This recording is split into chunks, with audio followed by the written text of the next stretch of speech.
Teri commissioning her life jacket, her new offshore West Marine automatic and manual life jacket. The first thing we do is we blow it up manually and let it sit for a day and make sure it holds air. So that's your tube. Just pull it out? Pull it out and take the little cap off. Then blow it up. I already did mine, so I know what's going on, so I'm just providing some input so she doesn't have to read the whole pamphlet. I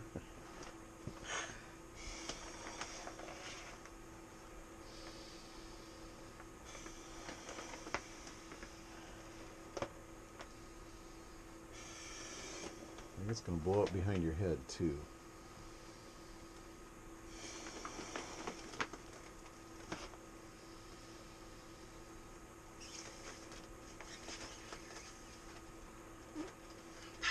Might give that Velcro a little help, maybe, in the back. Ow! Something poked me back.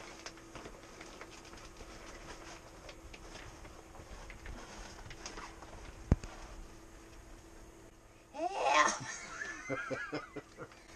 Clearly clearance. Help!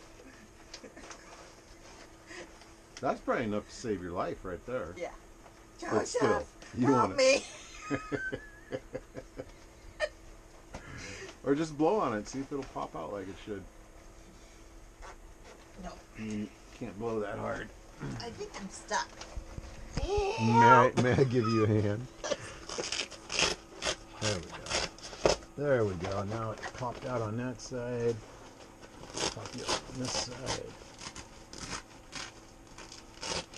There, now you're all popped out. I don't remember you needing two people.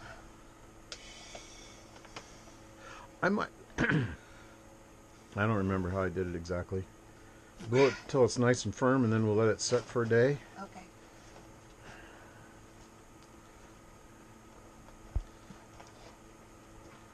There you go. That's a pretty good life jacket. That will keep your head out of the water. And it's automatic. And it's automatic, so. After one day, we decide that there's no leaks. Then we arm it. Yep. And re-stuff it. Yep. Re-Velcro it. Turns out it's pretty good Velcro. Turns out. And then we're ready to go offshore.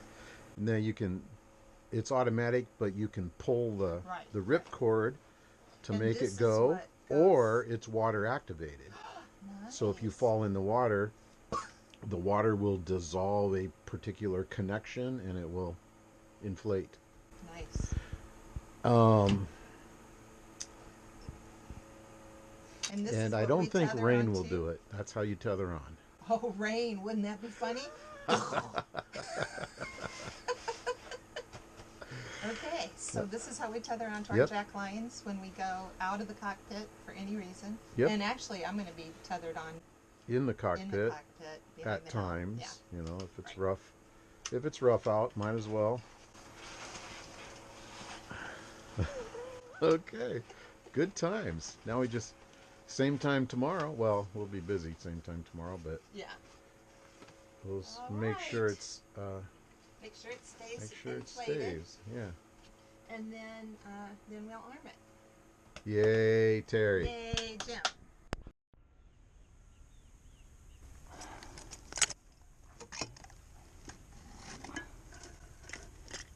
Okay, we laid some 5200 down. Now we're going to smooth it with a little acetone on a rag. See how that works. Start back here.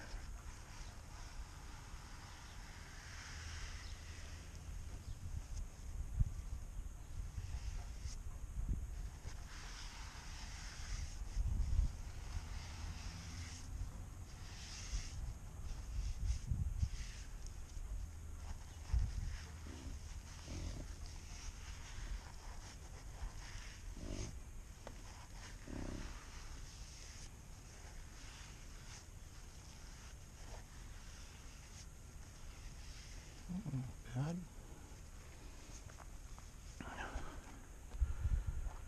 The leak is on that side, so I'm practicing on this side.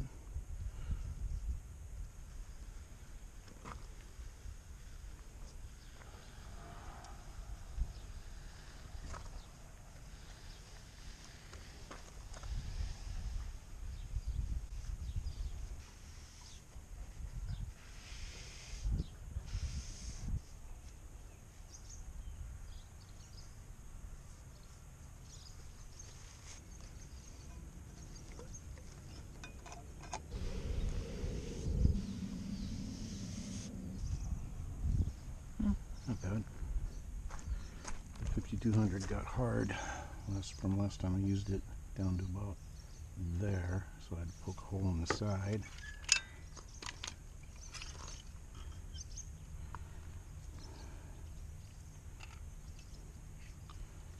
Just grabbing it out of the side there.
The dinghy is like our car when we are underway or cruising. We plan on leaving in September to be snowbirds down the East Coast and maybe over to the Bahamas for the winter months next year. So the dinghy is a very, very important part of what we need before we leave. So she has not leaked one bit since Ace did all of this work.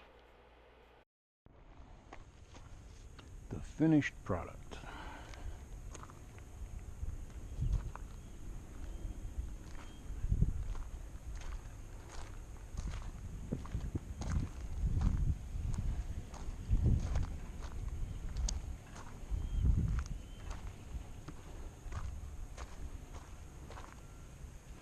Now it just has to cure. And that's one of the 2 hummingbird moths. Snowberry clearwing. It's a hummingbird moth. Yep, I've seen them in yellow and I've seen them in pink, believe it or not. I've seen pink and yellow and yellow and black like that. That's cool. Man, I'm learning something today. Thought I knew everything. Nah, you always got room in there The for something zebra else. swallowtail. You forget enough stuff daily, you can always put some new Yeah. information in there. There's also these other really, really cool moths. They're huge and they fly just like those, like that little guy there, but they're called hawk moths, and they come out like right before sunset, and they're giant moths that fly like hummingbirds.